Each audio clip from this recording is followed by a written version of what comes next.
खींचो न कमानों को न तलवार निकालो, जब तोप मुकाबिल है तो अखबार निकालो। अकबर इलाहाबादी की यह पंक्ति मीडिया की ताकत को एक दर्शाती है। मीडिया कितना ताकतवर है या फिर कितनी ताकत पत्रकारिता में होते हैं, इसे अगर आपको डेफिनेशन में बताना है तो ये दो पंक्तियाँ आपको बता सकते हैं। गांधी, अंबेडकर, तिलक, आगरकर, यहाँ से पत्रकारिता का एक स्वर्णिम दौर शुरू हुआ था, जिस दौर में पत्रकारिता के मापदंड रचे गए और उस मापदंडों ने यहाँ पे अंग्रेज़ों को सवाल पूछे और उस सवालों के दम पे अंग्रेज़ इस हद तक डर गए कि उन्होंने तिलक को एक अखबार में एक आर्टिकल लिखने के लिए देशद्रोही करार देते हुए आर्टिकल 124A जो हम अभी डिस्कस करते हैं, वही ड्रैकोनियन लॉ उस समय अंग्रेज़ों ने लाया था। ये पत्रकारिता का हमारा इतिहास है। वहाँ से चलते पत्रकारिता पहुँचते पहुँचते आज 70 साल बाद कहाँ पहुँची, ये देखना होगा। बीच में एक इंदिरा गांधी का इमरजेंसी का दौर भी हमने देखा है। उस समय की आडवाणी जी की एक स्वर्णिम पंक्ति है, वो कहते हैं कि मीडिया को कहा गया थोड़ा सा झुकिए तो मीडिया ने रेंगना शुरू किया।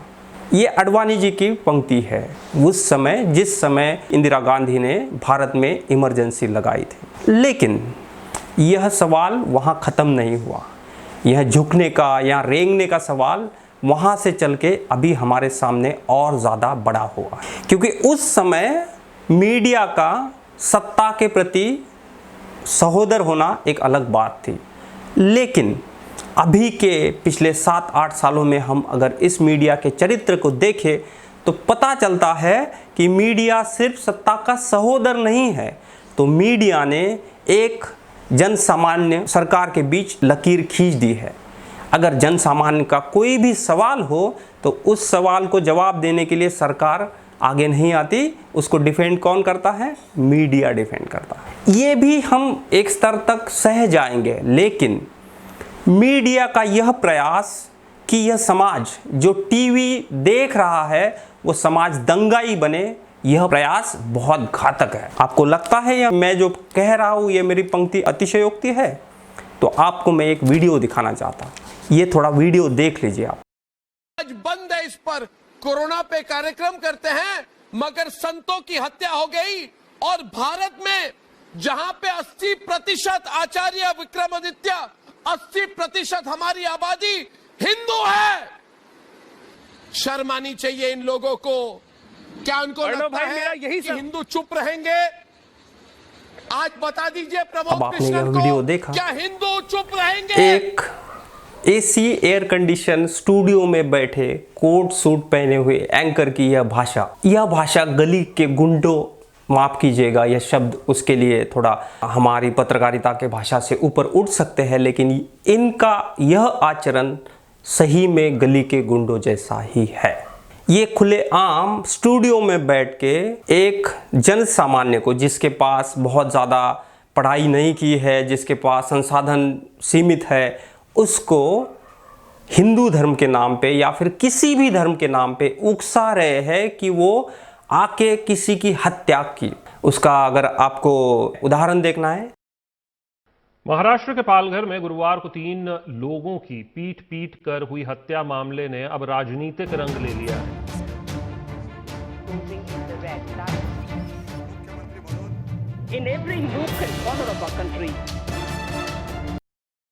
दरअसल गुरुवार को जब 2 साधु और उनका एक ड्राइवर पालघर से सूरत की ओर जा रहे थे, तब उन्हें बच्चा चोरी के शक में इनकी स्थानीय लोगों ने रोककर पिटाई कर दी थी, जिसमें तीनों क्या देखा आपने? अभी संतों की पालघर में हत्या हुई। कैसे निर्मम हत्या हुई? ये दंगाई भीड़ थी, लेकिन क्या ये दंगाई भीड़ अभी तैयार हुई है? आपको लगता है अभी तैयार हुई है? यह दंगाई भीड़ तैयार की गई है।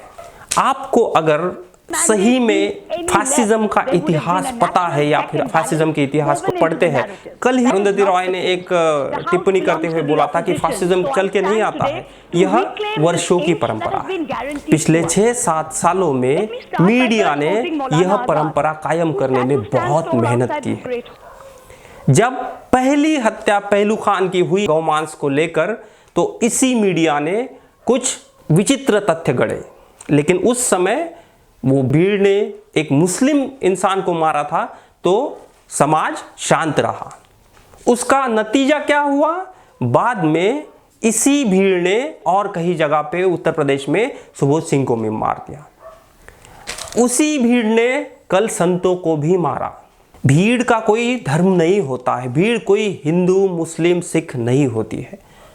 लेकिन हमारे एंकरों ने, हमारे टेलीविजन चैनल ने, मैं पूरे टेलीविजन चैनल को तो नहीं बोल रहा हूं, लेकिन 10 में से 8 अगर आप देखेंगे तो 10 में से 8 लोगों ने यह प्रयत्न किया है कि समाज जलता रहे, समाज ऐसा ही जले।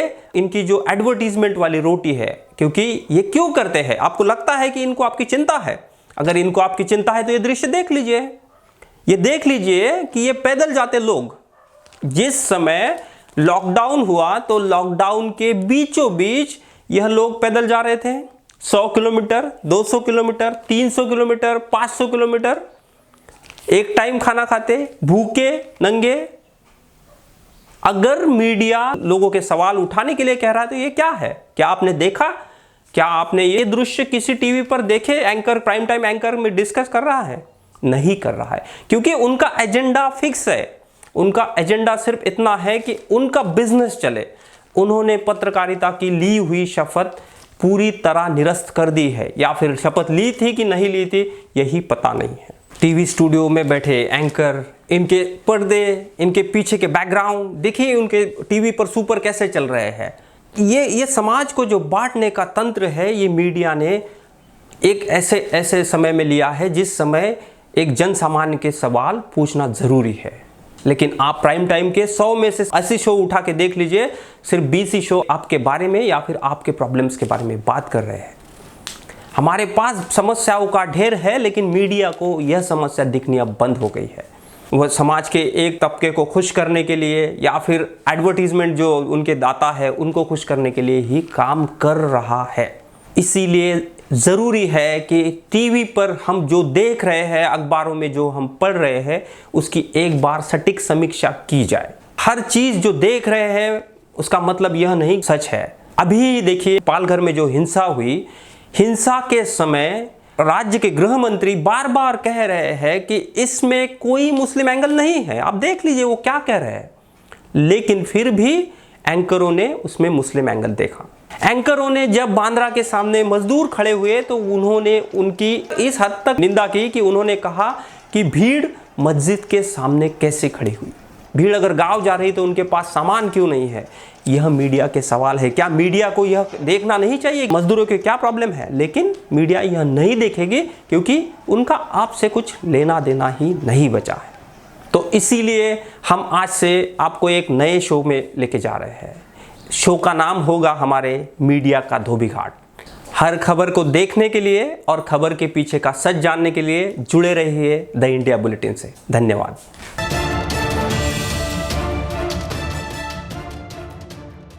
Subscribe now and press the bell icon.